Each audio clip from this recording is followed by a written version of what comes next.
Hey there, this is ZengoMD with another in our series of videos about salivary hormone testing. This time we want to stress the best way to collect a salivary hormone specimen to get the most accurate and repeatable results. But first, a little review. Salivary hormone testing is the best way to detect free tissue levels of these 5 gonadal hormones, along with cortisol, which was first tested in saliva over 50 years ago, and DHEA from the adrenal, and even melatonin testing, which was done by NASA in saliva way back in 1995. These little tubes can get us levels of all of these hormones more accurately than we can check tissue levels in the venous blood. So let's bring in the chopped up body to remind you why saliva is different. It is not just done to save a stressful needle stick. It's done because it detects hormone levels where they actually work, compared to floating around either bound up or in venous blood, because these hormones work in the tissues, and the saliva gland is a tissue. Here we go. Hormones are made by our gonads or adrenals and go to the heart. Most of that fresh free hormone then goes to the tissues, where the vast majority of it is absorbed and can function in the tissues. All of the prior bound hormone and a little of that fresh free hormone heads back to the heart and then down the veins where we typically draw blood from. And when that hormone eventually goes through the liver, it can trigger binding proteins like SHBG and CBG that render the hormone inactive and virtually unable to be absorbed in a future pass. But it still can be detected in venous blood, but not saliva. And it can't work as long as it's bound. So when we follow that freshly made hormone, say 20 molecules, 15 go directly to the tissues in the first pass after they're made. Most of those get absorbed, and that's reflected in the saliva test in the salivary gland, but not reflected in the venous blood downstream because it misses that freshly absorbed hormone. The other thing you need to know about saliva is that it's very sensitive and responds dramatically within 2 to 3 hours of a single topical dose of hormones. Looking at this graph, you can see how it is probably not a good idea to do a saliva test in the first few hours after a topical hormone dose. Really, all you're testing there is the variation in skin penetration as much as the actual hormone level, and the timing of your saliva tube, if it changes by even 10 minutes, could dramatically change the results. See, critics of salivary testing don't understand this, and they often test shortly after a dose and then complain that the levels have too much variation. And of course, look how the serum, the dotted line, barely detects that freshly administered hormone compared to saliva. Because again, the serum level is a very poor approximation of the true tissue activity of a steroid hormone, which left the bloodstream before it even gets to the vein.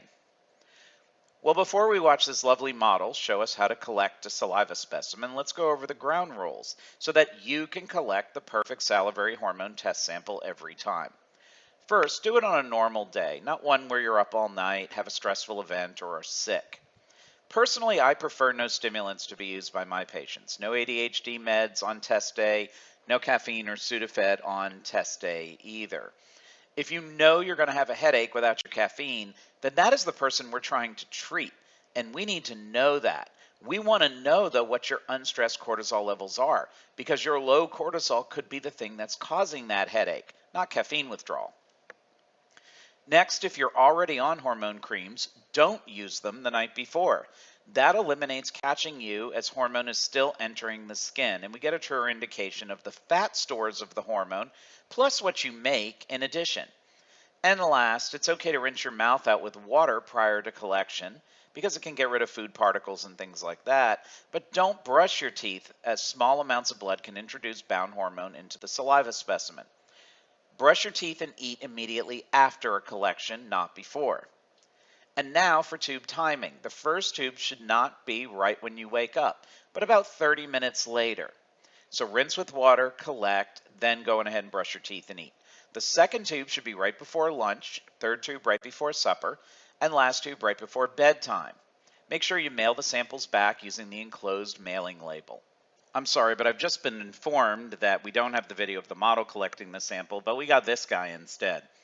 Well, let's join the sample collection about 1 minute and 45 seconds in progress. You see here we have half a tube already collected. We don't count the bubbles, and it's quite easy to do, and you even have a free hand to do something else while you're doing your collection. You want to use the straw so that you can capture every drop of saliva. It's a lot harder trying to aim into the tiny little tube without the straw. But you should let the saliva passively drip down the straw into the tube. And you can keep checking as you go, but the tube is considered full when it is around 3/4 full, not including the bubbles. And so you keep going at it until you get to that point. And then when you get to that point, you go on ahead and cap off the tube and add it to your collection. Of course, the other thing you have to remember is these tubes are color-coded. So you need to make sure you're doing the right tube at the right time of day. You can refrigerate or even freeze the saliva tubes overnight prior to mailing the next day. If your test kit comes with an ice pack, make sure you have that fully frozen and use that as well when shipping your sample back. So hopefully that helped. And this whole sample really took around 3.5 minutes to collect. So it's not terribly inconvenient to do. I think it's a lot less inconvenient than a needle stick, frankly.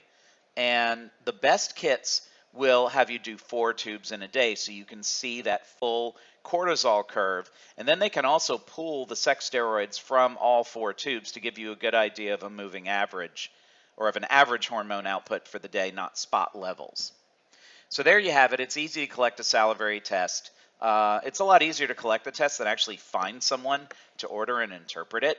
I've been doing salivary testing for over 15 years. I've evaluated and treated over 15,000 saliva test results in my career.